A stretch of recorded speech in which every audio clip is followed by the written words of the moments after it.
नमस्कार दोस्तों, स्वागत है आपका हमारे इस चैनल धूप धनुषी आरती में। दोस्तों, देवी भागवत के जो है 11वां स्कंद में जो है अ, धूप हवन करने के लिए पात्रों की क्या होना चाहिए, इसके बारे में जो है मतलब धूप हवन करने के लिए कहाँ पर नहीं करना चाहिए और किन पात्रों में करना जो है वो ज़्यादा सही होता है, इस बारे में देवी भागवत महापुराण के 11वां स्कंद में जो है ये कहा गया है। तो वही जो है मैं आपको यहाँ पर बता रहा हूँ।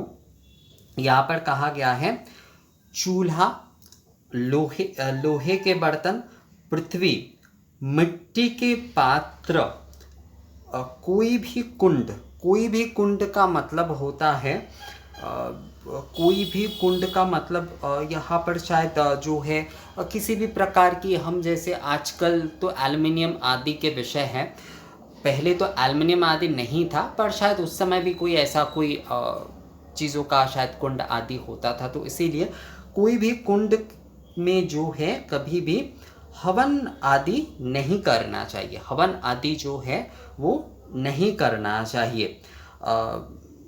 सूप या वस्त्र से हवा करना अनुचित है, सूप और वस्त्र से हवा करना अनुचित है।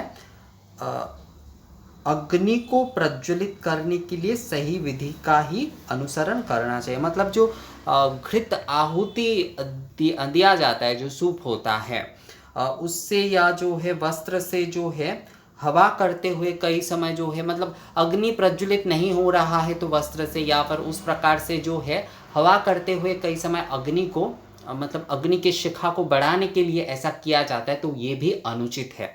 ये भी यहाँ पर जो है अनुचित कहा गया है। सही विधि से ही जो है अग्नि प्रज्वलन करना चाहिए, जैसे कि आपके बाती आदि से जो है प्रज्वलन करना चाहिए, घी के बाती से, कपूर आदि से जो है इससे ही जो है प्रज्वलन करना चाहिए। और कहा गया है चूल्हा, लोहे के बर्तन, पृथ्वी यानी कि मिट्टी में कभी भी नहीं करना चाहिए, मिट्टी के पात्र में भी नहीं करना चाहिए। कई लोग आप लोग मुझे पूछते हैं ना कि मिट्टी के पात्र में जो है करना चाहिए या नहीं चाहिए, तो मुझे लगता है उत्तम तौर पर अगर जो है धूप हवन आदि भी आप कर रहे हैं, संक्षिप्त तौर पर आप हवन आदि कर रहे हैं, तो उसमें मिट्टी के पात्र भी नहीं करना चाहिए।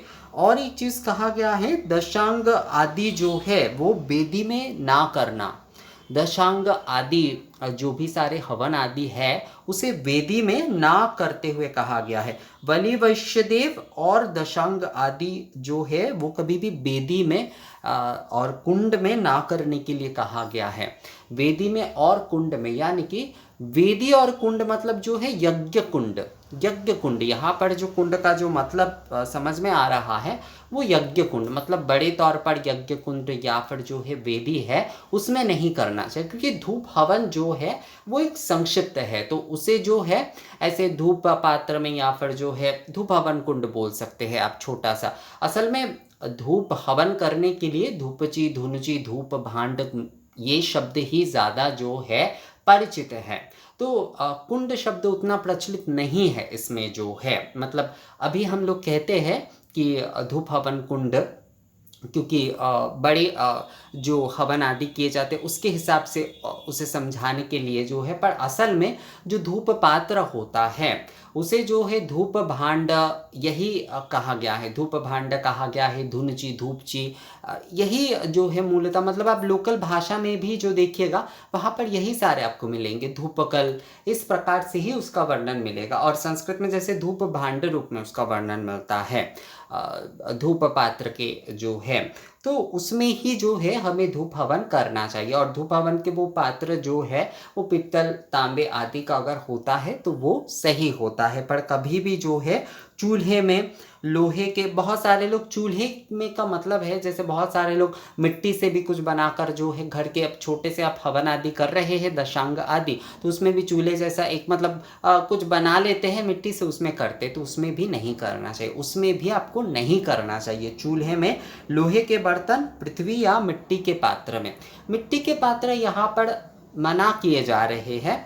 पर कई जगह पर मिट्टी के पात्र का उस प्रकार से उल्लेख नहीं मिलता है। पर मुझे ऐसा लग रहा है, ये विषय पढ़ने के बाद मुझे जहाँ तक लग रहा है कि मिट्टी के पात्र में धूप हवन आदि ये जो है ये उत्तम कार्य नहीं है। हवन धूप हवन आदि ये जो है ये उत्तम कार्य नहीं है। जैसे कि दशांग और बलि वैश्यदेव जो भी सारे ये है, इसे जो है दशांग होम आदि जो है दशांग और बलि वैश्यदेव ये जो है कुंड वेदी में नहीं करना चाहिए। यानी कि बड़े जो कुंड आदि वेदी में, क्योंकि बड़े कुंड होंगे उसमें आप धूप हवन करेंगे तो वो तो सही नहीं, मतलब दशांग धूप से आप एक छोटा सा आप संक्षिप्त हवन कर रहे एक बड़े वाले वेद या कुंड में जो है, तो वो बिल्कुल भी जो है सही नहीं लगेगा, सही नहीं होगा। एक बड़े से कुंड में आप छोटा सा बस अग्नि प्रज्वलित करके उसमें बस कुछ आहुतियाँ आदि आप दे रहे हैं, मूल आहुतियाँ ही दे रहे हैं, तो वो सही नहीं लगेगा दोस्तों। तो इसीलिए जो है कुंडिया वेदी में भी जो है ना करने के विषय में कहा गया है।